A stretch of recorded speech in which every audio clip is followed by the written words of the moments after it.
Well, fellas, I mean, it's that time of year.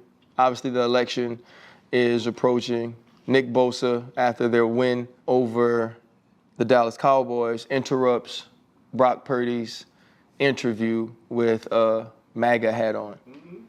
Let's keep politics out of sports, and you know how they say, shut up and dribble. What are your thoughts on what he did and then saying later that he didn't want to talk about it? Everybody say keep it out of sports, but Jerry said some crazy stuff. You know what I'm saying? Honestly, I think he has the complexion for the protection. Wasn't Kaepernick's political? Kaepernick still talking about he working out. You can't tell me Kaepernick ain't better right now than some of these damn quarterbacks taking the field in the NFL right now.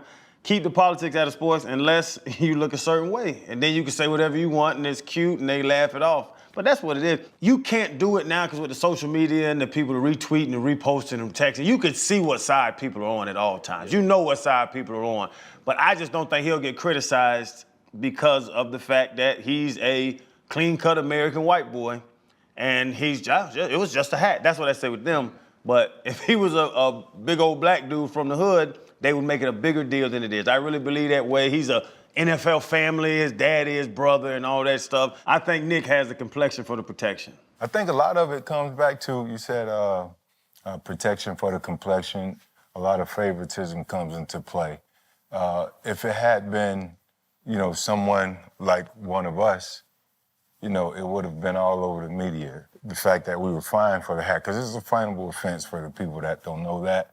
It shouldn't have been anywhere near the field. So it was just a prop that they hid on the sideline he was able to get to sort of make an ass of himself. Again, we should leave our political views out of sports. If that's what the rules are, that's what the rules are. But you have guys like Nick Bosa who did it right around the time when Kaepernick was trying to make a stance for what was right.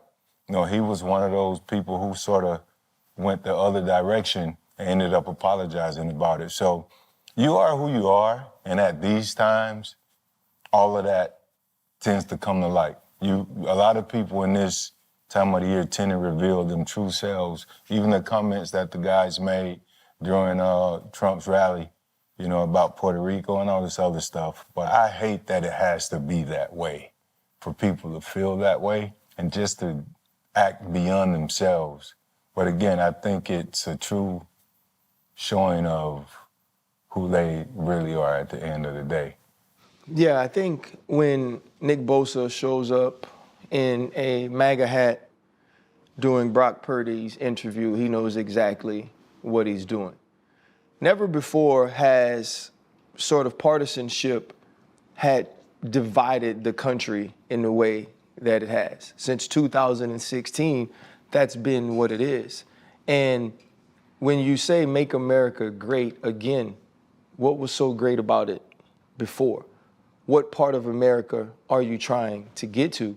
Based on what we're hearing coming out of many of these campaign rallies, there's only one side that truly degrades and speaks negatively of the differences in other people, where they're from, the colors of their skin. There's only one side that does that. And I've worked really hard since 2016 to try to separate the people that support Republicans from the Make America Great Again people, because it was hard for me to believe that you weren't racist, right? And there's a long following of Nick Bosa's tweets where it's a lot of pushback against the culture, which is weird because in the locker room, it's such a melting pot of people where you accept one another's differences. I also think it's sort of ironic this happens in San Francisco, where Colin Kaepernick legitimately lost his career, not because he said America is a bad place, because he said, I want to make America a better place for people like us. Not because he said that he wants brown and black people to be superior to others, but just equal. He wanted their lives and our lives to matter as much as everyone else's life. The MAGA movement has been very clear that all lives don't matter the same, that all people aren't sort of deserving of the same treatment, of the same compassion, of the same level of life and liberty.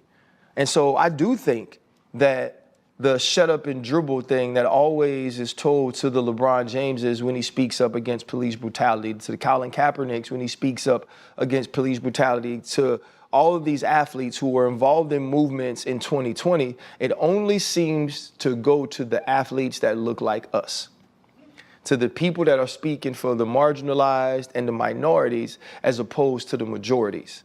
Because when 45 called Colin Kaepernick and other people who kneeled sons of bitches, nobody told him to keep politics out of sports.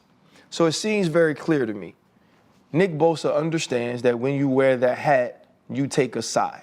You take a side of division in a sport that's supposed to bring us together. I'm just waiting for all the people who comment under political and sports things to shut up and dribble or to shut up and play football to tell him to shut up and rush. But they ain't gonna say it because they feel the exact same way he do. Don't hold your breath.